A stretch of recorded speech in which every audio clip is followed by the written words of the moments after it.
Welcome back to the Explainer. So if you were with us for our last breakdown, you know we spent a lot of time digging into XGBoost, the absolute heavyweight of gradient boosting that's just dominated structured data for years. But today we're shifting gears. We're looking at a direct competitor. I'm talking about an extraordinarily fast relative developed by Microsoft, LightGBM. We're going to open the hood and look exactly at how this thing is engineered to be ridiculously fast and vastly more memory efficient than its predecessors. Okay, let's dive right into this, because this is the fundamental problem we're dealing with. Think about it. What actually happens when your dataset isn't just, large, but hits millions or even tens of millions of rows? Well, traditional gradient boosting implementations, even the incredibly optimized ones, they just start to crawl. They eat up massive amounts of memory and your training times absolutely skyrocket. LightGBM was specifically built to answer this exact question and smash through that massive bottleneck.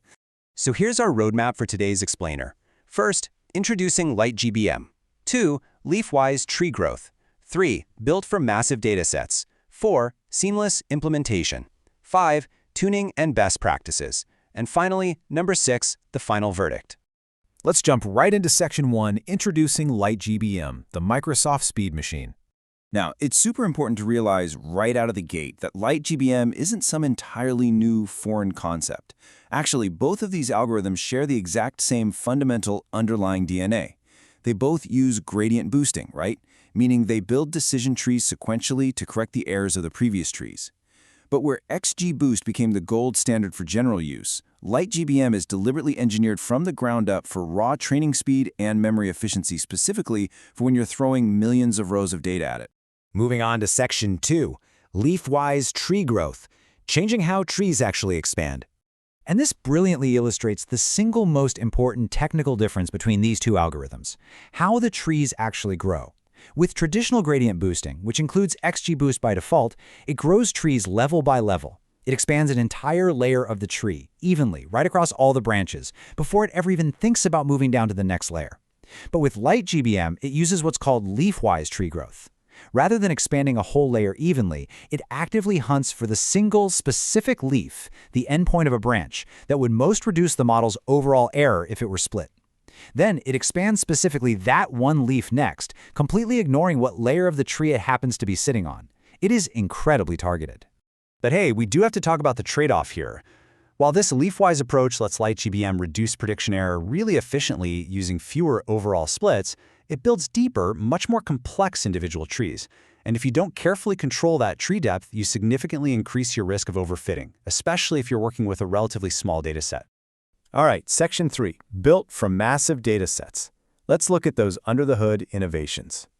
Aside from how the trees actually grow, there are two major technical innovations under the hood that give this algorithm its frankly incredible memory efficiency. The first one is histogram-based learning. Now, normally, deciding exactly where to split a tree requires the algorithm to examine every single individual numerical value in your entire dataset.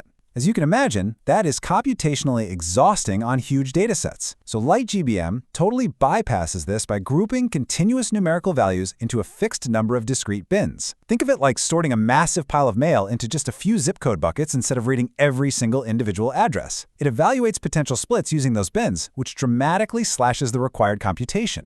And that builds right into the second major innovation, exclusive feature bundling. LightGBM intelligently combines certain sparse features together. These are the features that rarely contain non-zero values at the exact same time. Well, it bundles them into a single combined feature. This totally reduces the total number of features the algorithm has to process without losing any meaningful information.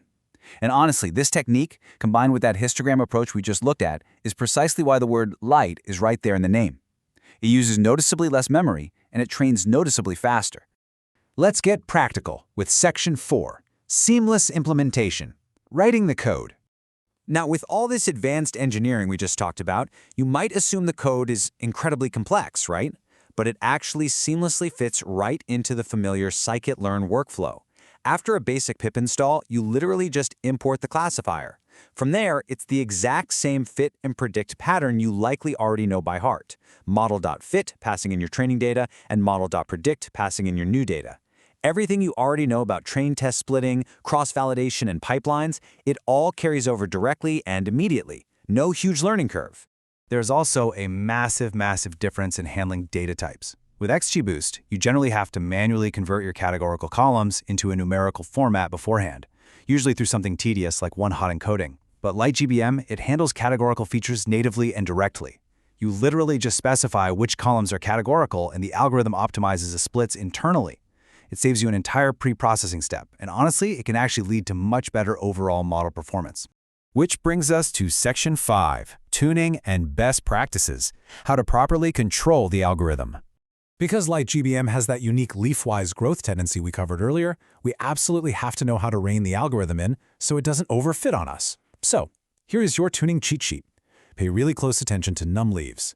Because the trees grow leaf-wise, this hyperparameter acts as your primary control for model complexity. It's essentially replacing maximum depth. Then you got your learning rate, which functions exactly like you'd expect, controlling the size of the correction each new tree is allowed to make.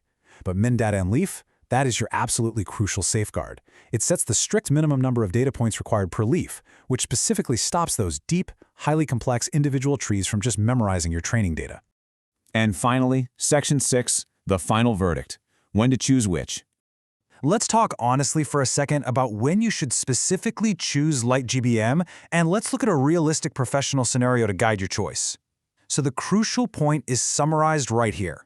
If you're working in a large tech company, say, processing tens of millions of user interactions daily, and you need to retrain your predictive models on a frequent recurring schedule, LightGBM is 100% your go-to. Its speed advantage saves really meaningful, real amounts of computing time and massive infrastructure cost over the long haul.